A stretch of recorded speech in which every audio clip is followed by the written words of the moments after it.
Salut à tous. Bonjour tout le monde. Salut Thomas. Salut Mathieu. Bienvenue ici, Oui. au studio. Oui. On va vous parler aujourd'hui dans ce DLV, ce dans le viseur, de deux jeux, de gros jeux, enfin plutôt qui buzzent beaucoup en ce moment.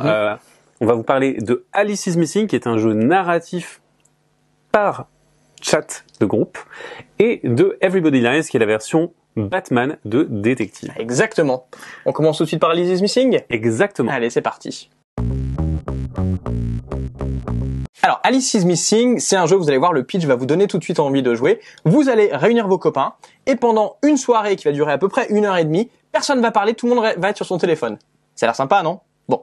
En réalité, vous allez voir, c'est plutôt intéressant. Donc, Alice is Missing, c'est un jeu qui va être pas vraiment un jeu de société. En réalité, on est plutôt sur un jeu de rôle sans meneur. C'est-à-dire que c'est un jeu qui est narratif. Le pitch au global, c'est qu'il y a Alice, donc une étudiante, on va dire, lambda d'une petite ville des États-Unis, qui a disparu, et vous allez jouer ses proches. Alors il y aura son frère, sa meilleure amie, sa petite amie secrète, qui vont essayer de la retrouver. Alors dit comme ça, on a l'impression que c'est un jeu d'enquête, mais pas du tout. C'est vraiment un jeu qui est narratif et où tous ensemble, on va construire une histoire. Et pour cela, on va avoir une première phase de jeu où on va construire nos personnages, c'est-à-dire qu'on va dire bah tiens, moi je suis donc la meilleure amie, on s'est rencontrés à tel endroit, on faisait tel truc, la dernière fois que je l'ai vu, il s'est passé ça, puis on aura chacun un petit enjeu, un petit secret.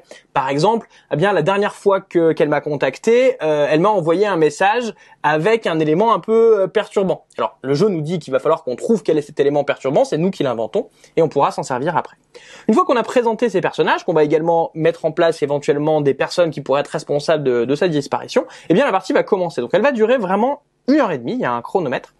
Et on va créer un groupe, alors un groupe Facebook, un groupe WhatsApp, peu importe, un groupe de discussion de messages instantanés, et tout va se passer par message. Donc on va discuter comme si on était en fait des ados qui sont chacun chez eux et qui vont donc discuter entre eux.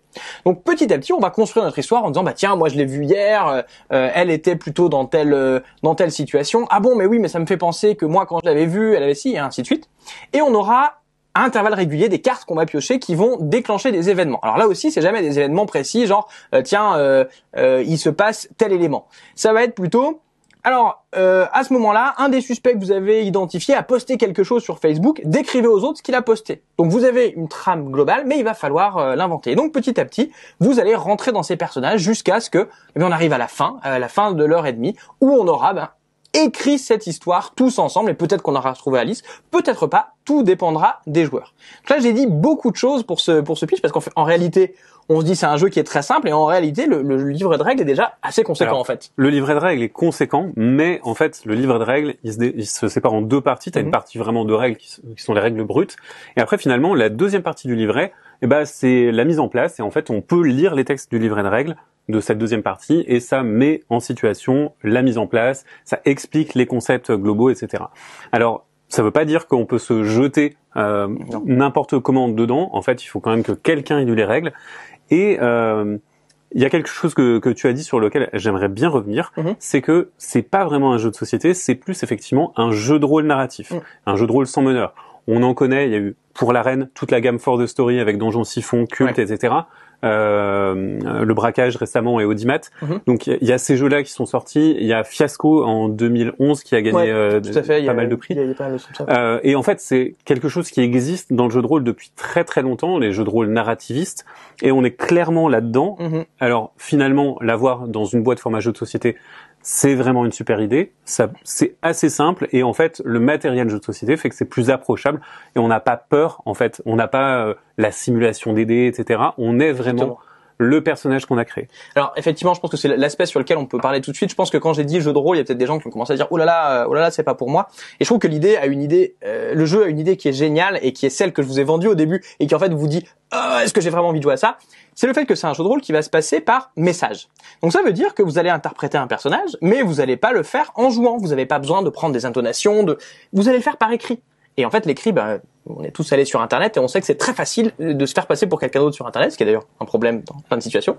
Mais là, du coup, ça sert le jeu et ça fait que même si on n'est pas habitué au jeu de rôle, on peut très vite se mettre dedans parce qu'on a cette barrière qui ici est plus une protection et une aide, en fait.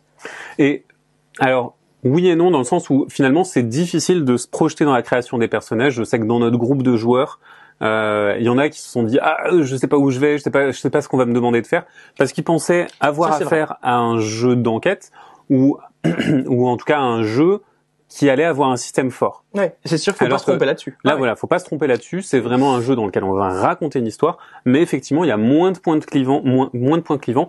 Et encore, pendant la partie, moi, j'ai vu des personnages joueurs qui étaient en retrait parce que leur joueur était en retrait et pas parce que le personnage était en retrait. Ça c'est l'autre problème par contre, mais bon, qu'on retrouve un peu dans les jeux de rôle, et comme il n'y a pas de meneur, on peut pas distribuer.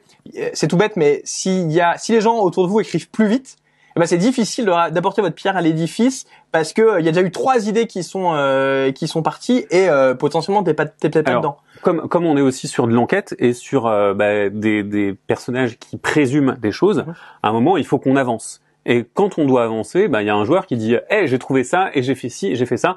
Alors il le fait dans la fiction du jeu, mais en fait ça rejette plein d'hypothèses qui ont été déjà prévues. C'est ça. Et si les joueurs font pas attention à ne pas s'imposer, il y a le même problème qu'on pourrait avoir dans un jeu de rôle où quelqu'un monopolise la parole. Là, quelqu'un peut monopoliser le chat. Ouais, tout à fait. Et du coup, c'est vrai que ça peut être frustrant pour les autres joueurs qui ouvrent des pistes et que ces pistes sont pas sont pas poursuivies. Oui, ce qui est important encore une fois à dire, c'est qu'on n'est pas sur un jeu d'enquête. Il faut pas se tromper là-dessus. Et je pense qu'à la table, il y en a qui attendaient autre chose. Ça, c'était peut-être un peu effectivement dommage. Mais du coup, c'est un jeu qui se rejoue parce que quand vous referez une partie, vous raconterez une nouvelle histoire. Vous aurez des nouveaux personnages, il y aura des événements qui sont différents. Donc peut-être que c'est quelque chose qui s'améliore à la partie d'après si ça vous a plu et que vous voulez y retourner. C'est vrai qu'il y a trois cartes pour chaque timer et elles sont toutes un petit peu différentes. Il y a les mêmes jalons, c'est-à-dire qu'on va toujours dévoiler certains suspects ou dévoiler certains lieux. Mais ça peut être n'importe quel lieu et ça peut être pour des circonstances et donc pour des raisons différentes. Mais on va toujours avoir ces dernières cartes qui vont venir résoudre certaines choses. Ouais. Après, il y a plein de bonnes idées. Par exemple, il y a des choses que vous pouvez le faire dans le noir, par exemple. On n'y a pas eu le droit, mais moi, en regardant les cartes, je me suis dit quand même, ça pourrait être intéressant. Et il y a aussi plein de bonnes idées autour de la création de personnages. On va nous demander de créer des liens avec les autres. On va nous demander d'écrire Alice collectivement parce qu'on va décrire ses secrets, ce qui nous embête chez elle, pourquoi est-ce qu'elle a arrêté de nous parler à un moment, et en fait on va vraiment raconter collectivement l'histoire de cette personne. Ouais. Et c'est vrai que c'est hyper important. Ouais. Et puis j'ai un peu menti quand je vous ai dit c'est 1h30, c'est pas vrai. Parce qu'en fait, avant qu'on commence à jouer, t'as effectivement toute cette phase de création de personnages et qui dure bien 45 minutes. Oui, c'est 3 quarts d'heure. Qu'il la met et qui va nous permettre en fait de créer un petit peu tout ce panorama et comme tu disais tout à l'heure, d'ouvrir plein de possibilités. Il y a plein de trucs. Est-ce qu'elle a disparu parce qu'elle s'est engueulée avec son ex? Est-ce qu'elle a un problème avec sa famille? Est-ce que c'est parce qu'elle deal de la drogue? Alors, d'ailleurs, attention, on est dans un univers ado. Ce qui veut dire qu'on est à la fois dans un univers où il y a plein de dramas possibles, parce que ça c'est la bonne idée aussi du jeu, c'est que avec les ados, tout peut être un drama, tout peut être un sujet en fait. La goutte d'eau dans le verre qui fait une tempête. C'est ça. Il y a les relations familiales, il y a les relations à l'école, il y a les relations perso, et encore une fois les expériences avec la drogue, il y a quand est-ce qu'on va faire la fête. Il se passe énormément de choses. Au passage, le jeu commence d'ailleurs par vous prévenir en disant attention, vous allez créer quelque chose. Potentiellement, on parle de quelqu'un qui a disparu, donc quand même des choses a priori pas très drôles. Et on peut aborder des sujets un peu difficiles pour certains joueurs d'ailleurs. Et effectivement, le jeu permet de ne pas aborder ces sujets. En fait, on va poser un cadre mutuel de dire on n'a pas envie, par exemple, on n'a pas envie de parler de drogue. Très bien, on est d'accord pour ne pas parler de drogue. Jamais dans la partie on ne parlera de drogue. Et si ça commence à dériver, on s'arrête et puis on parle d'un autre sujet parce que tel joueur ou telle joueuse peut être sensible à propos de ce sujet. Alors c'est peut-être un peu trop dans le sens où il y a vraiment beaucoup de dispositifs de protection des joueurs. C'est vraiment long de les mettre en place. Enfin, c'est pas vraiment très long, mais en fait, c'est très procédurier de les mettre en place. Et ça crée un peu de stress. Et ça crée un peu de stress. Parce que les gens se disent ah mince, on va voir ça. Ouais. Alors que non, pas forcément en fait. Pas forcément. Et j'ai même envie de dire que ça installe déjà des thématiques. Oui. Et alors après, il suffit d'être plutôt d'accord, plutôt d'avoir un meneur qui dit est-ce qu'il y a des thématiques que vous voulez vraiment pas aborder, et puis oui, non, on s'arrête là et puis c'est comme ça. Mais en soi, c'est bien d'avoir ce dispositif de protection des joueurs. Maintenant, voilà, je trouve que c'est fait un peu avec des gros sabots, mais c'est pas inintéressant de le faire. Comme tu l'as dit, le pendant du fait que ça drive, c'est que en fait, on y a pensé tous les deux indépendamment. On en a reparlé juste avant de faire la vidéo entre le moment où on a joué, c'est qu'on s'est dit mais en fait, on aurait pu tout à fait partir dans un univers surnaturel. Alors le jeu nous y aide pas beaucoup. Mais on aurait pu. Ouais, on aurait pu. Et c'est ça que j'ai trouvé vraiment chouette. C'est cette ouverture-là. et c'est dommage que c'est ce qu'on disait, le fait de dire attention, il y a des termes difficiles, ça nous pousse pour dire on va parler de ça. Oui, quoi. parce que finalement, ça aurait pu être très dramatique qu'Alice soit enlevée par des aliens et qu'il lui arrive des choses, par exemple qu'elle ait sa conscience altérée, que les aliens fouillent sa mémoire et essayent de trouver les souvenirs les plus impactants. Ça aurait pu être horrible, mais finalement, nous, on a choisi une autre histoire complètement, et c'était pas inintéressant d'aller dans cette histoire très humaine, très ordinaire, on va dire, parce que finalement, on n'avait pas grand-chose de très particulier. C'est vrai. Mais en fait, le fait qu'on ait créé nos personnages, qu'on ait créé l'univers, qu'on ait créé Alice, parce que finalement, Alice, vraiment, on l'a créé collectivement, ça crée une expérience riche, quoi qu'il arrive, même si les choses que vous racontez sont ordinaires. Et je trouve ça assez fort. Et c'est aussi fort, comme tu dis, parce qu'on a des personnages auxquels on peut vraiment s'identifier et sur lesquels on peut se projeter. Alors, par exemple, je me suis projeté dans une jeune ado de 16 ans homosexuelle. Autant dire qu'à priori, et punk, autant dire qu'à priori, c'est pas vraiment comme ça que j'ai vécu mon adolescence. Mais le jeu est tellement bien fait, il nous fait tellement dire, tiens, quelle est ta relation avec ce personnage-là? Qui es-tu vraiment? Ce qui te motive? À quoi tu penses quand Alice a disparu? Et surtout, cette très bonne idée, après coup. Je m'en suis rendu compte après coup, c'est que on doit, au début de la partie, enregistrer un message à Alice. Qui est le dernier message qu'on lui a laissé. Alors c'est un truc, au début, on se dit, mais à quoi ça sert? Parce qu'en fait, ça sert pas pendant la partie. Ouais. En fait, c'est vrai que donc on enregistre ce message au début de la partie et moi j'avais vraiment pas eu le temps de bien lire les règles. C'est moi qui les ai lus, mais je les ai lus assez hactivement juste avant qu'on joue. Juste avant qu'on joue. Et en fait, j'aurais dû vous dire à quoi ça servait, etc. Mais en fait, c'est un truc que j'avais pas forcément vu. Et c'est une super idée dans le sens où la première chose qu'on s'est dit après avoir arrêté de jouer, c'est quoi le secret que t'avais pour Alice, machin, et en fait, ces messages, ils racontent ce secret. Et c'est une super trace, et on peut relire, en fait, notre conversation, notre historique de conversation de ce groupe Facebook, et voir les messages à la fin, et en fait, t'as vraiment cet effet filmique, cinématographique, de te dire, voilà, ok, j'ai eu la résolution de ce truc qui s'est passé, etc. Et de toute façon, tu dois, selon les règles, parler de ton sujet, de ton secret, dans la partie. Mais tout le monde n'y est pas arrivé. Mais tout le monde n'y est pas forcément très bien arrivé, mais on l'a tous plus ou moins abordé. Après, je pense qu'il y a vraiment une question aussi de nombre de joueurs. Parce que à 5 joueurs, on était 5. Et du coup, ça faisait beaucoup de monde autour de la table, beaucoup de monde pour ajouter des choses à l'enquête, du personnel. Et puis il y a des petites situations qui se créent où on avait le personnage qui était un peu attachant et du coup on lui disait mais arrête ta gueule gentiment. Mais qui était dans son rôle. Il était agressif parce que le rôle qu'on lui avait créé correspondait à ça. Il devait exprimer une certaine jalousie et ça marchait très bien. Et donc en fait, il y avait beaucoup de choses à faire et on n'a pas pu tout exploiter. C'est pas trop grave de pas tout exploiter, cela dit. Ouais. Le petit truc sur l'autre chose en fait moi qui m'a beaucoup plu sur ces messages enregistrés, j'y reviens parce que c'est vraiment après coup que je m'en suis rendu compte. C'est que ces messages-là, c'est le seul moment vraiment dans le jeu où on va parler pour notre personnage. Je vous ai dit au début, tout ce qu'on va faire se fait par texto et c'est plus simple. Et en fait, ça m'a fait, je me posais la question, mais pourquoi on fait ce truc-là? Ok, c'est intéressant à la fin, mais et en fait, l'idée c'est que le fait d'avoir cette démarche-là de parler comme le personnage, outre que ça vous met dans une situation bizarre si vous êtes dans votre couloir en train de laisser votre message et qu'il y a le voisin qui passe, ça c'est un autre problème, c'est que ça te met dans la peau de ton personnage. T'es obligé à ce moment-là de parler comme lui. Et donc t'es tout seul, t'as pas de public, mais ça te projette dans ton personnage. Et déjà t'es dedans. Et ça c'est ce petit twist qui après coup je me dis c'était malin. Bien joué les gars. En vrai, il y a plein de super idées dans ce jeu. Vraiment, c'est bourré de bonnes idées, de comment créer de la tension, comment induire de la narration partout. Et vraiment, ça transpire de bonnes idées. Maintenant, le procédé, il est assez connu. Faut pas se dire, attention, ça va vous révolutionner votre monde. Si vous avez déjà joué à un jeu de rôle, un tant soit peu narratif ou narrativiste, vous savez ce que c'est. Ouais, bien sûr. Oui, c'est pour faire découvrir. C'est quelque chose de nouveau. Mais c'est excellent. Vraiment. Ouais, c'est ce que j'allais dire. Je pense que vous l'avez senti. C'est vraiment quelque chose qui nous a séduit. Moi, vraiment, ça marche vraiment bien. Et j'ai pas spécialement l'habitude de ce genre de jeu. J'ai fait un peu de jeu de rôle quand j'étais jeune, mais pas tant que ça. Ça procure pas mal d'émotions, je trouve. Quand même, encore une fois, on se projette vraiment dans cette idée. Moi, j'ai envie d'y revenir maintenant que qu'on a compris comment ça marche. J'ai presque envie, c'est ce que je disais à la fin de la partie, je dis mais en fait, c'est con qu'il faudrait pas grand-chose pour qu'on puisse y jouer chacun chez soi. Alors, ils en parlent dans le livret, ils disent qu'ils l'ont prévu pour ça aussi. Alors, le meneur a juste à prendre des photos, les nommer, les envoyer, et puis ça, c'est faisable en fait. Et moi, c'est un truc qui m'aurait plu. Tout le monde n'était pas d'accord autour de la table quand j'en ai parlé. Je sais qu'il y a Fred, par exemple, qui disait, bah non, moi j'ai envie, quand je balance mes petites vannes, de voir les autres qui rigolent. Et c'est vrai. voir les gens ricaner. Voilà. Mais d'un autre côté, là, cette interface du téléphone, moi je trouve ça assez intéressant au contraire, j'aimerais voir ce que ça crée quand justement tu n'as pas ces réactions-là, quand tu sais pas ce que font les autres, quoi. Ouais, c'est vrai qu'en même temps t'es face au mur de texte, il y a peut-être un smiley, un emoji qui vient ponctuer, et c'est tout, et tu dois deviner. Mais peut-être que tu les imagines en train de se marrer comme des baleines, ou alors de dire mais quel boulet. Ouais, c'est ça. Et c'est vrai qu'il y a, moi je trouve que j'aimerais bien faire cette expérience effectivement avec le mystère de ne pas savoir comment les choses sont perçues, parce que quand on envoie un message comme ça à des gens, que ce soit un groupe ou quelqu'un, eh ben on n'a pas cette indication des gens.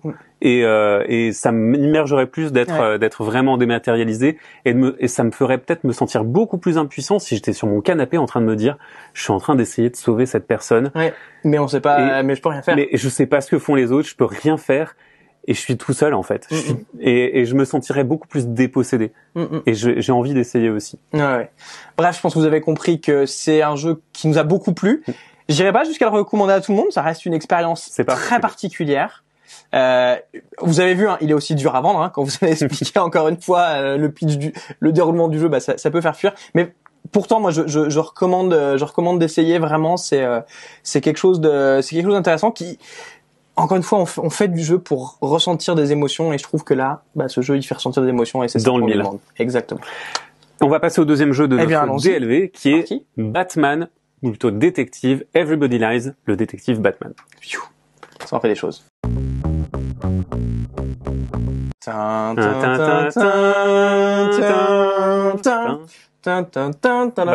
Vas-y, fais ton truc pour je fais le générique. Non. On va vous parler de Batman. On va vous parler de Batman Everybody Lies, ou Détective Everybody Lies, qui est donc une version Batman de détective, vous l'aurez compris, où on n'incarne pas Batman. Chaque joueur va incarner un personnage de l'univers de Batman, la journaliste Vicky Vale, Harvey Bullock, ou alors même Catwoman, et donc vous avez chacun votre personnage qui va enquêter en parallèle de Batman, parce que Batman il fait sa vie de justicier. Il y a des moments où il va être blessé potentiellement, ou pas là, faudra découvrir un petit peu ce qui se trame dans Gotham City. Et autant dire que des criminels, il en laisse passer pas mal. Ce qui se passe dans Everybody Lies, c'est que à chaque tour, un joueur va choisir, en consultant les autres, une carte à aller chercher, une piste à aller investiguer, et que ça va faire avancer la piste de temps. On va lire cette piste, la consulter, qu'elle va débloquer peut-être des choses, et une chose importante, c'est que il y a 5 objectifs de jeu à chaque fois dans Everybody Lies. Il y a l'enquête principale et l'enquête de chacun des personnages. Du coup, l'enquête de chacun des personnages, ça veut dire que si on joue à 3 joueurs, il y a 4 buts au total que vous pouvez découvrir, mais ça veut aussi dire qu'il y a des scènes qui vous sont dévolues en tant que personnage joueur, et que ce sont vos personnages joueurs qui vont enquêter. Vicky Vale va souvent aller dans les archives des journaux, aller taquiner les politiciens du coin, alors que Catwoman, elle va dans les bas-fonds, elle va à Arkham, elle va voir son pote Batman. Il se passe quand même pas mal de choses du côté de l'écriture et de ce qui va permettre au personnage de vivre l'aventure. Ouais, Batman, effectivement, on se dit Batman détective, ça paraît assez évident, puisque d'abord Batman, avant toute chose, c'est un détective, donc ça paraissait assez logique. J'ai trouvé ça à la fois une bonne idée, et ça a raclé sur certains points de se dire on joue pas Batman. Bon, déjà on joue quand même des seconds couteaux, c'est-à-dire que Catwoman, je pense que tout le monde voit à peu près qui c'est. Vicky Vale, je pense qu'il a fallu que vous lisiez un paquet de bouquins. Le troisième personne c'est Bullock, et le quatrième, moi des Batman j'en lis 3 par mois, je sais même pas qui c'est, j'ai oublié son nom. Alors c'est intéressant parce que du coup, forcément on va faire des enquêtes qui sont en parallèle et qui sont pas les mêmes que d'habitude, donc on va pas avoir les mêmes personnages qu'on va rencontrer. Alors c'est intéressant, mais d'un autre côté, dans un univers hyper important comme celui-là, où t'as le personnage de Batman, tu te dis, si moi j'enquête sur un truc et pas Batman, c'est que probablement il a mieux à faire et qu'il y a un enjeu qui est un peu moindre. Alors oui, mais il trouve une justification pour ça. Parfois, pas toujours. Alors je suis d'accord, mais en même temps, j'ai jamais eu l'impression de pas faire des trucs géniaux. C'est vrai. Et en fait, les enquêtes, elles sont cool, les histoires développées sont cool. Alors il y a trois enquêtes bien pleine, bien charnue, et un tuto, prologue, ouais. et un tuto d'1 heure qui va vous permettre de vous mettre en jambe. Sachant que, alors moi je suis pas un ultra fan de Batman, j'en ai vu, lu, voilà, mais par contre toi t'es un ultra fan de Batman, on peut le dire, je pense. Je crois qu'on peut le dire. Ouais. Quoi qu'il en soit, l'univers est quand même assez prépondérant et il faudra quand même être un petit peu fan pour accrocher. Je pense que si vous êtes hermétique à l'univers de Batman, c'est pas la peine de vous lancer. Ouais, clairement. Oui, il y a plein de personnages qu'on croise. Si vous êtes, enfin, je veux dire, si tu croises Killer Croc par exemple à un moment donné, si tu sais pas qui est Killer Croc, qui c'est? Voilà, oui, mais c'était pas si dérangeant non plus. Moi, encore une fois, je suis pas un ultra fan, et pour autant, l'univers m'a parlé. Je me suis reconnu facilement dans l'univers, et la caractérisation des personnages aide beaucoup, il faut le dire. Ouais, c'est ça. Il y a c'est la question que je me pose, c'est que qui est-ce qu'ils ont ciblé en fait? Parce que comme tu dis, je pense qu'il faut connaître quand même un petit peu. Le problème, c'est si tu connais un petit peu, il y a beaucoup d'éléments qui risquent de faire tiquer, qui sont pas graves, mais qui vont juste se dire, attends, comment c'est possible, comment ça se fait que à ce moment-là du développement de l'histoire de Batman, c'est-à-dire qu'on sait pas vraiment où on n'est pas au début, on n'est pas à la fin, on est un peu au milieu, et on se dit, mais attends, il connaît déjà tous ces méchants-là qu'il a déjà rencontrés, mais il a ce méchant super iconique que il n'a jamais encore affronté et qui apparaît un petit peu et on se dit, mais c'est perturbant pour les joueurs, où on se dit, mais attends, là, moi, j'ai compris tout de suite de qui tu parlais, alors que mon personnage ne l'a pas compris, et ça fait pas sens dans l'histoire. Ça, je sais que moi, ça m'a un peu fait tiquer en mode, qu'est-ce qui se passe? Je pense que ça, c'est une réflexion d'ultra fan. Probablement. Et moi, vraiment, je me suis dit, ok, on en est là, je me pose pas la question, en fait. Je prends les choses qui concernent l'univers de Batman et la cosmogonie de Batman comme pour argent comptant, et c'est le reste sur lequel on mène l'enquête. Et c'est vrai que c'est globalement bien amené, on sent que c'est quand même des gens qui sont renseignés sur l'univers. Alors, voilà. L'autrice Veronica Spira, elle a justement dit, ok, on va pas être à un moment précis, et elle l'a bien exprimé dans des interviews à droite à gauche que j'ai pu lire. Et elle disait aussi que ce qui l'avait intéressé, c'était d'amener des thématiques nouvelles dans l'univers de Batman. Et effectivement, il y a des thématiques nouvelles. Oui. On va pas vous spoiler parce que ça serait vous spoiler une certaine enquête en particulier. J'ai trouvé que c'était à la fois une bonne idée de le faire, mais l'univers de Batman était déjà tellement riche. Pourquoi faire ça à ce moment-là? Est-ce qu'il fallait pas attendre une deuxième boîte sur laquelle ils sont déjà en train de travailler? D'accord. C'est ce qu'on a dit aussi, c'est que t'es obligé de te démarquer, c'est-à-dire que à un moment donné, c'est l'univers de Batman, mais il y a pas Batman. Donc il faut dire que les enjeux que vont avoir nos personnages ne peuvent pas être les mêmes que Batman, parce que sinon, ils s'en occupent en réalité. Ce qui nous spoil un peu aussi, c'est qu'on se dit, il y a quand même peu de chances en fait que mon ennemi soit un super vilain, parce que si c'était un super vilain, Batman serait là pour s'en occuper. Mais à la limite, c'est pas grave, parce qu'il y a cette ambiance de toute façon de Gotham, de poisseuse, de corruption permanente, il y a toujours des gangs, il y a toujours la politique qui se mène, il y a toujours des entreprises qui font des saloperies. Enfin, il y a tellement de choses en réalité que on peut s'amuser dans cet univers-là. Et comme tu l'as dit, Batman n'est pas absent. Et moi, j'ai trouvé que c'était quand même pas mal, parce que les quelques moments où ils sont là, c'est un reproche que j'avais fait à Détective. J'ai pas trop aimé Détective pour plein de raisons. Une raison, c'est que je trouvais ça pas très bien écrit. Et les moments où Batman apparaît, plusieurs fois, je me suis dit, il se passe un truc là. En fait, c'est aussi parce que, alors c'est pas la présence de Batman, de l'homme chauve-souris, c'est plutôt que finalement, les moments où il apparaît, c'est souvent les moments où il est avec Catwoman, et il y a cette interaction entre Catwoman et Batman qui est bien écrite, qui est dans des personnages qu'on connaît, auxquels on peut identifier déjà des relations. Alors que le reste, c'est un petit peu plus anonyme, mais j'ai trouvé effectivement que l'écriture, elle allait plus loin que dans un détective, dans le sens où on incarne véritablement un personnage. Et ça, c'est vraiment un truc qui fait que, Catwoman, elle va aller sur les toits, elle va visiter des trucs, elle va avoir des scènes d'action. Vicky Vale, la journaliste, elle a 0 scène d'action. Si jamais elle va mettre un pied dans les égouts, c'est... Ouais, alors ça c'est vraiment la bonne idée de l'histoire, c'est que vraiment à chaque fois qu'on va dans un lieu, c'est à chaque fois ça nous dit quel est le personnage qui va visiter le lieu. C'est-à-dire que les pistes qui s'ouvrent, elles disent demande à Catwoman d'aller justement dans les égouts, demande à Vicky Vale d'aller interroger machin. Ce qui fait que t'as vraiment l'idée cette espèce de film choral, on va dire, avec cette équipe de gens qui ont pas grand-chose à voir les uns avec les autres et qui vont chacun suivre leurs pistes et tirer les fils les uns après les autres. Et ça se prête assez bien au système de jeu détective qui marche comme ça. Et il y a une simplification du système de jeu de détective, on peut en parler. Donc le système de jeu de détective, c'était de vous faire dépenser du temps avec un système d'heures supplémentaires, de jetons compétences à dépenser pour révéler certaines choses, des pistes qui coûtent plus ou moins cher. Là, le système a été vraiment simplifié. J'ai l'impression qu'on veut plus parler aux fans de Batman que véritablement aux fans de gros jeux d'enquête, ou peut-être que le simulationnisme de détective n'a pas tant plu que ça, et que il fallait trouver quelque chose d'un petit peu plus punchy et plus simple. Là, à chaque fois qu'on veut révéler une piste, on fait avancer le temps de une case et c'est tout. Sauf que on va dans un lieu et certains lieux vont demander des badges des pions indices, c'est ça, qu'on va pouvoir acquérir en passant du temps. Et ça, c'est un petit peu le pendant du jeu, c'est-à-dire que il y a deux aspects. Il y a vraiment l'aspect enquête, dont on a déjà assez parlé, qui m'a globalement plu. Mais par contre, il y a tout le matériel, on va dire mécanisme qui est là pour le gérer. Et c'est là où moi je suis moins content. Ce que tu viens de dire là, c'est vrai que ça a vachement simplifié le système de détective, que moi je trouvais pas si mal. Mais du coup, en fait, ça l'a simplifié, mais du coup, ça l'a pas assez, presque. C'est-à-dire que t'es quand même à un moment donné en train de compter tes pions que tu dois changer avec des badges, mais d'ailleurs tes badges tu les obtiens qu'en changeant les 2 pions. Tu pourrais te dire ces badges, il faut avoir certains indices, certaines cartes qui vont te les donner. Non, c'est à force d'avoir vu certaines pistes, un certain nombre d'indices que tu peux changer avec tes pions.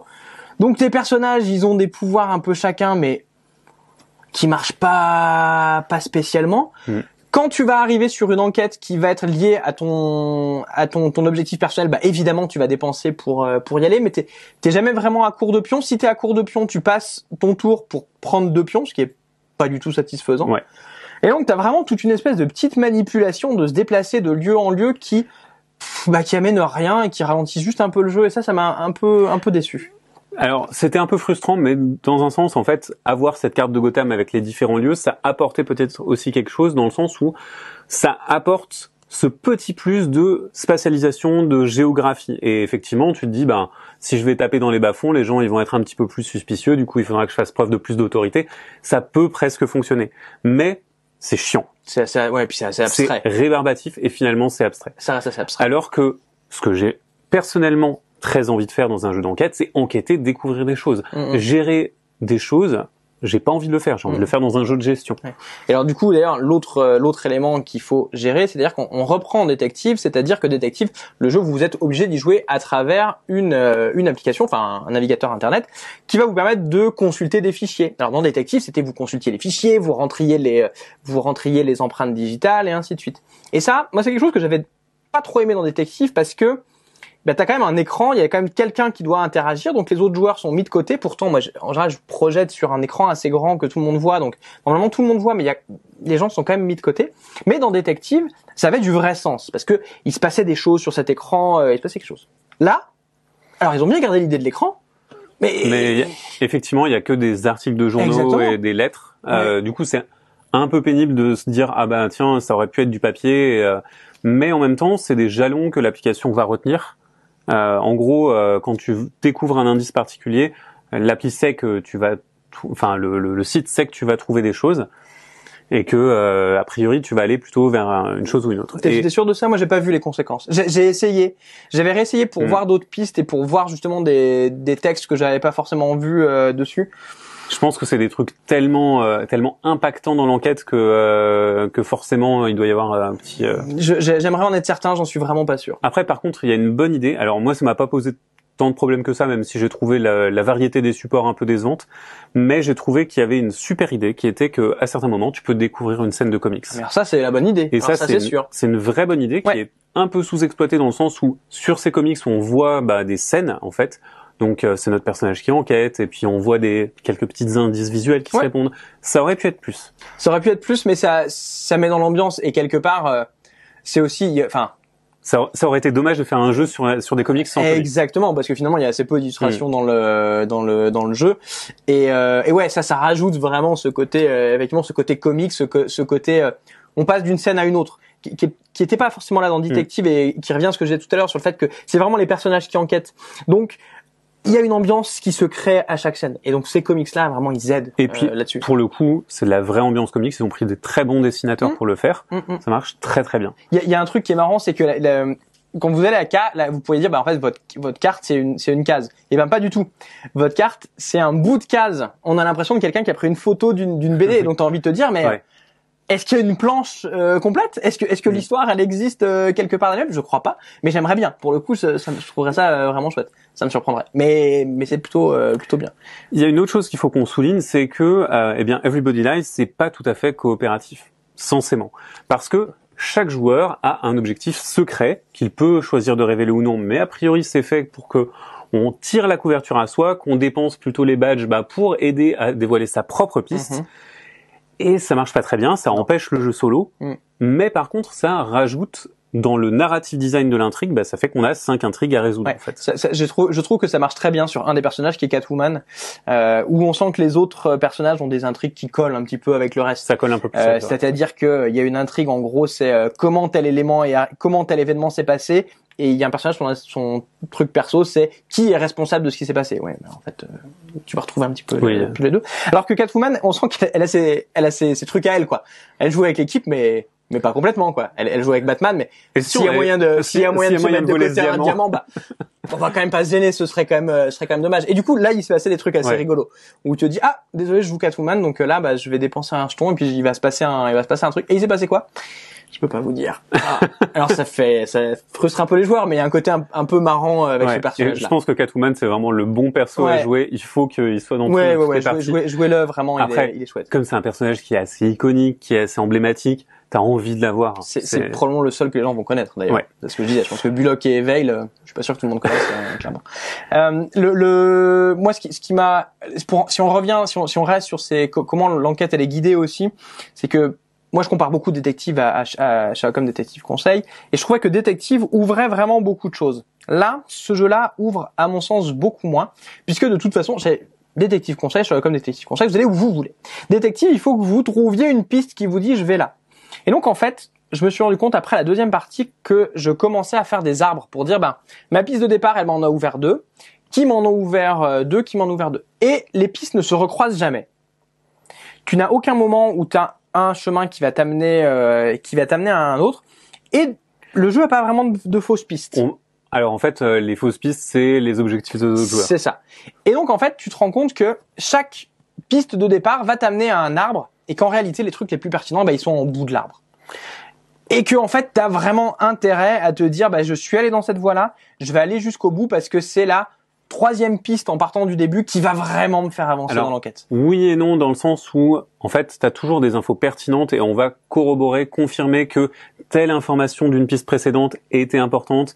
Et je trouve qu'il y a un système d'écho qui est intéressant, et je suis assez frustré dans les jeux d'enquête quand il y a des fausses pistes qui sont inévitables.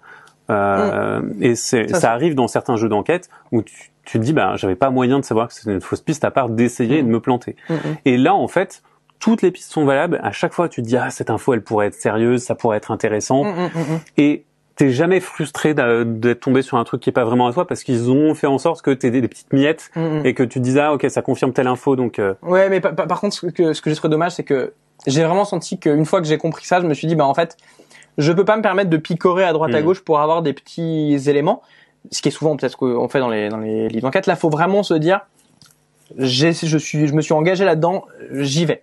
Et si jamais, ce qui est un peu frustrant, c'est que si jamais je vais au bout, je sais que quand il va falloir que je reparte, je vais être obligé de repartir d'un truc qui va m'ouvrir des choses, mais qui va pas vraiment m'apporter les réponses, et j'aurai pas le temps d'aller au bout. Et moi, ça m'a créé une petite frustration de ce côté-là.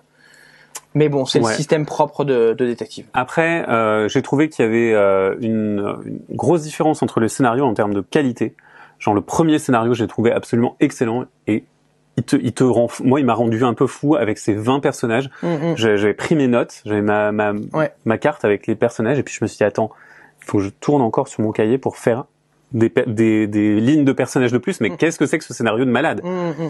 Et après, il y a le deuxième scénario, il est beaucoup moins bien, le troisième est mieux. Voilà, moi j'ai trouvé qu'il y avait vraiment une fluctuation, et que ce deuxième scénario était beaucoup moins bien. La résolution était beaucoup moins satisfaisante. Ouais, les résolutions sont globalement, moi, m'ont un peu à chaque fois laissé sur ma faim, où il y a un scénario où on est passé à côté, et il y en a un autre où en fait, globalement, on avait vraiment résolu le mystère en disant, ok, on a vraiment tout compris. Ce qui est agréable, en disant, on a tout compris.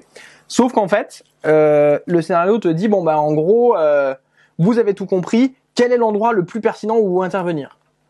Et tu dis, faut aller là. Pour moi, d'après ce que j'ai compris, c'est là le plus pertinent. Et le scénario dit, non, c'était à côté.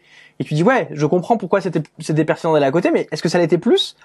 Pas vraiment. Et le jeu te dit, t'as raté, et tu fais, non. On a joué indépendamment, j'ai eu exactement le même problème sur ce scénario-là, et ça m'a vraiment gâché le scénario, en fait. Ouais, c'était un peu dommage. Et c'est un peu décevant, ouais. Voilà. Bref, si on résume, moi, mon avis un petit peu, c'est que j'étais content évidemment d'aller dans cet univers Batman. Il y a des choses qui ont été faites, j'ai envie d'aller un petit peu plus loin. Je reste sur ma faim sur le système de jeu. Voilà. Mais t'as passé un bon moment. Et j'ai quand même passé un bon moment. Moi, j'ai passé un très bon moment dans le sens où j'ai trouvé que la narration allait un petit peu plus loin que d'habitude dans les jeux d'enquête et les personnages vibraient et vivaient un petit peu plus que dans la plupart des jeux d'enquête et que les enquêtes sont globalement plutôt bien, à part la deuxième qui est un petit peu en dessous. Alors, il y a quand même que 4 enquêtes dans la boîte, donc ça fait pas forcément une durée de vie très longue. Mais bon, voilà, effectivement, moi je pense que vous aimez bien les jeux d'enquête, vous aimez bien Batman, allez voir, vous allez passer un bon moment. Voilà pour ce DLV, on vous a donné donc notre avis sur Alice is Missing et Détective Everybody Lies, donc des avis positifs et un petit peu mitigés. Maintenant, n'hésitez pas à nous donner votre avis en commentaire, si vous avez apprécié nos critiques ou alors si vous les trouvez plutôt injustifiées. Et n'hésitez pas également à partager la vidéo si vous l'avez bien aimée. Et si vous voulez retrouver plus de contenu, c'est sur le site web ludovox.fr. Enfin, si vous souhaitez nous soutenir, vous pouvez aller sur Utip pour nous soutenir financièrement. Allez, à bientôt sur ludovox.fr. Ciao!